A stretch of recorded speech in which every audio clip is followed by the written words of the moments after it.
எஸ்கியூஎலுக்கும் நம்மளோட MongoDBக்கு என்ன டிஃபரன்ஸ் இருக்கு, அதாவது டாக்குமெண்ட் டேட்டாபேஸ்க்கும் என்ன டிஃபரன்ஸ் இருக்கு அப்படிங்கிறத பார்ப்போம்.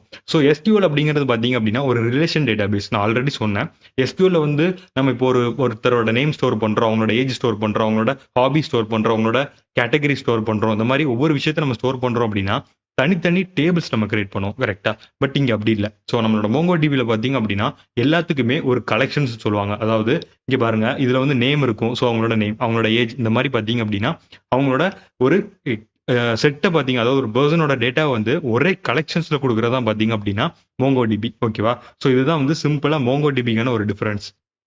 அண்ட் வந்து ஒரு டேட்டாபேஸ் எப்படி கிரியேட் பண்ணலாம், MongoDBல வந்து ஒரு டேட்டாபேஸ் எப்படி கிரியேட் பண்ணலாம் அப்படின்னு பார்த்தீங்க அப்படின்னா யூஸ் அப்படிங்கிற ஒரு கமாண்ட் கொடுத்து அதுக்கப்புறம் வந்து நம்மளோட டேட்டாபேஸ்க்கான நேம், ஓகேவா, அதில் ஜஸ்ட் பிளாக்னு கொடுத்துருக்காங்க. பட் நம்ம எந்த நேம் வேணுமோ நம்ம பார்த்தீங்க அப்படின்னா அதில் கிரியேட் பண்ணிக்க முடியும். ஜஸ்ட் இங்கே வந்து லேண்ட்மேட் அப்படின்னு கொடுத்தேன் அப்படின்னா எனக்கு லேண்ட்மேட் அப்படிங்கிற நேம்ல வந்து எனக்கு